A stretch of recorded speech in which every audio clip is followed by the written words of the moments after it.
can you expect me to become a Christian when Christians set such terrible examples? Now, that's the question that we're asking, but here's my question in response. These people that you're thinking about, the ones who set such terrible examples, have you considered alternative possibilities? So number one, is there the possibility that some of the people that you're thinking of are actually not Christian? Does that possibility exist?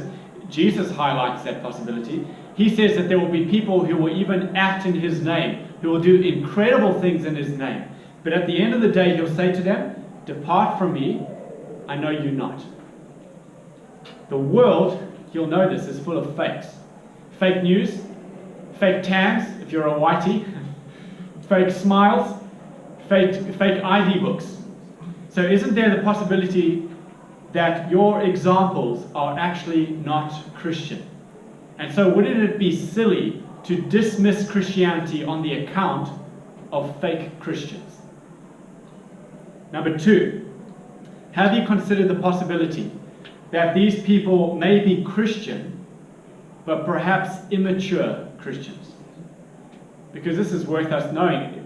Becoming someone who trusts in Jesus isn't like there's some kind of wizard's wand that turns you overnight into the perfect Christian. You know, poof, and the next thing you know, you've gone from 0 to 100.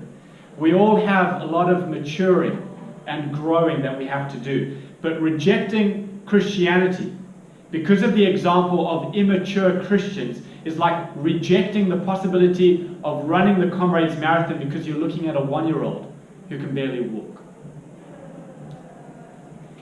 Now, as we look at this question, there's one thing that I appreciate to this question, one element that I appreciate. It recognizes that knowing Jesus should shape a person's life. But perhaps where we differ is that I and other Christians know many examples of men and women with lives shaped beautifully through trust in Jesus. Men and women who keep going back to the Bible to see what knowing and trusting and following Jesus looks like, because that is how God works by his Spirit to change us and transform us. And to be honest, I don't, if this is your major question, I don't quite know why you haven't seen any of those examples. If you need examples, I can introduce you to some of them that are in this room. I'd gladly do that.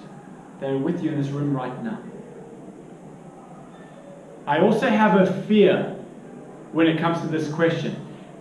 My fear is that perhaps it's a cop-out, your question, if I can say that as gently as possible. That perhaps you are using this as an excuse to not wrestle properly with Jesus. See, when one day you die and you appear before Jesus and you say that you didn't trust in him because of that guy over there, I can almost imagine Jesus turning around and saying, at the end of the day, I didn't ask you to trust in that guy, and I'll get to him just now. I asked you to trust in me. What have you done about me? Why did you ignore me? And while we're on the subject of terrible examples, can I just quickly show you all the ways you didn't even live up to your own standards? Take a seat, we're going to be here a while.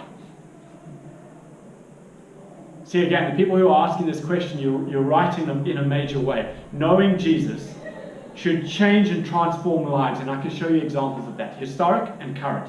And these lives are a beautiful testimony to God's ability to save and transform lives.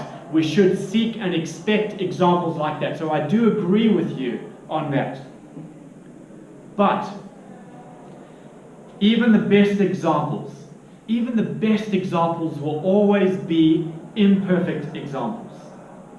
And that's okay, because at the end of the day, whether it's bad or better examples, they all point to the need for Jesus. They all point to the need for Jesus. Fundamentally, Christianity rests on the life and the death and the resurrection of the only one who ever lived perfectly, and the only one who can change and transform us. And so what Jesus is offering is this: come to me for life.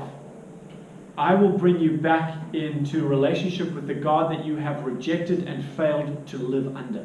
That's our example. Come to me for life, and in doing so, I will join you to a community of people who are trusting in me. This community will have great examples, and they will have poor examples, but they will all be examples of the need for me to change and transform them from start to finish. But there are no finished products until I return. But you know what? In this imperfect community that I am busy transforming, we have space for more messed up people. Are you interested in joining? And so at the end of the day, my fundamental question back to you is, how will you respond to Jesus? That's what I think it boils down to.